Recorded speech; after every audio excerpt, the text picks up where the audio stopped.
আজকে আমি বানিয়েছি কালো জিরা ফোড়ন দিয়ে আলুর তরকারি। কালো জিরা, টমেটো আর কাঁচা লঙ্কা, আর অন্য কোনো মশলা, গুঁড়ো মশলা বা বাটা মশলা কোনো কিছুই নেই। আমি এই আলুর তরকারিটা কিভাবে রান্না করলাম এবার আপনারা দেখে নিন। আজকে বানাবো আলু, টমেটো আর কাঁচা পাকা লঙ্কা দিয়ে আলুর তরকারি। আর কোনো মশলা আমি দেব না, শুধু এই দিয়েই আজকে আমি আলুর তরকারিটা বানিয়ে নেব, যা রুটি, লুচি, পরোটা সব কিছুর সঙ্গেই খাওয়া যাবে। আর এখানে রেখেছি আমি কালো জিরা ফোড়নের জন্য। এবার রান্নাটা করে নেব। কড়াতে আমি তেল দিয়ে দিয়েছি। এবার ফোড়নে দেব একটা শুকনো লঙ্কা আর এই যে কালো জিরা নিয়েছিলাম, এই কালো জিরাগুলো একটু হাতে এইভাবে ডলে দেব, তাতে ফ্লেভারটা কিন্তু খুব সুন্দর আসবে। কালো জিরা দিয়ে দিলাম। ফোড়নটা করা আমার হয়ে গেছে। এবার দিয়ে দেব কেটে ধুয়ে রাখা আলু।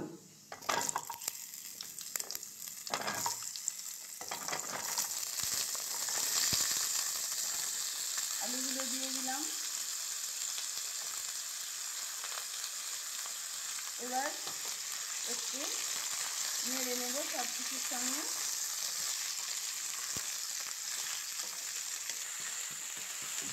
আলুটা একটু আমি ভেজে নিয়েছি। এবার দিয়ে দেবো টমেটো, দুটো বড় বড় টমেটো নিয়েছি, আর দেবো কাঁচা লঙ্কা।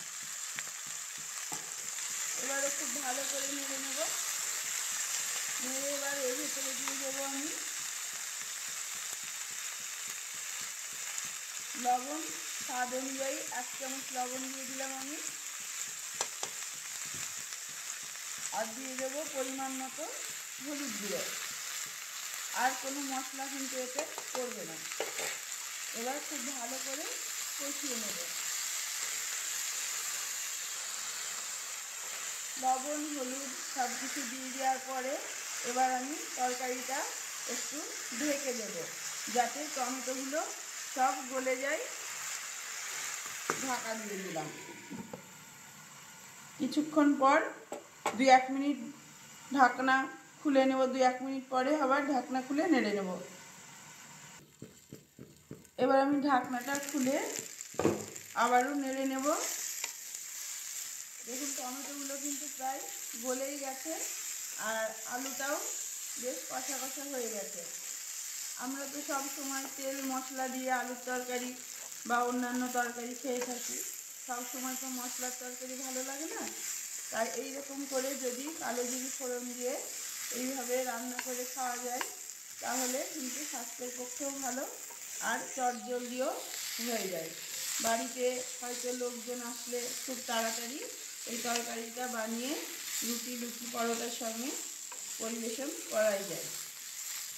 এবার আমি ভালো করে কষা হয়ে গেছে। এবার জল দিয়ে দেব।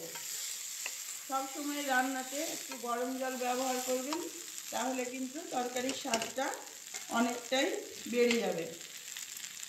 এখানে আমি গরম জল করে নিয়েছি। এবার গরম জল ঢেলে দেব।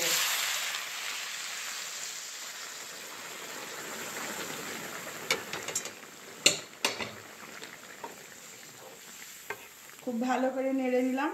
এবার ঢেকে দেব সেদ্ধ হওয়ার জন্য।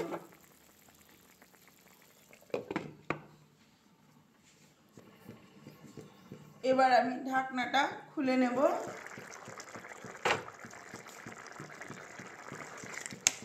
দেখুন তরকারিটা কিন্তু খুব সুন্দরভাবে আলুগুলো সব সেদ্ধ হয়ে গেছে। তরকারিটা একদম কমপ্লিট। এবার আমি এর ওপর দিয়ে একটু ধনিয়া পাতা দিয়ে দেব। এটা আপনারা দিতেও পারেন, নাও পারেন, তবে দিলে ফ্লেভারটাও কিন্তু খুব সুন্দর আসে। এবার নামিয়ে নেব। এবার তরকারিটা আমি ঢেলে নেব। দেখুন রঙটাও কিন্তু খুব সুন্দর এসেছে, শুধু কাঁচা লঙ্কা দিয়ে।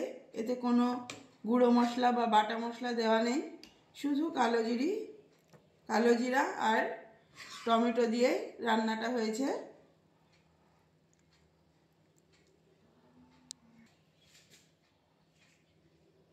এই যে আলুর তরকারি কালো জিরা ফোড়ন দিয়ে আমার রান্না হয়ে গেছে। দেখুন দেখতেও কতটা সুন্দর লাগছে। অন্য কোনো মশলা নেই, গুঁড়ো মশলা বা বাটা মশলা কোনো কিছুই নেই। এই তরকারিটা আপনারা রুটি, লুচি, পরোটা সব কিছুর সঙ্গেই পরিবেশন করতে পারবেন। খুব কম তেলে রান্না করা। যদি আমার এই রেসিপিটা আপনাদের ভালো লেগে থাকে তাহলে অবশ্যই একটা লাইক, শেয়ার, কমেন্টস এবং সাবস্ক্রাইবের অনুরোধ রইল।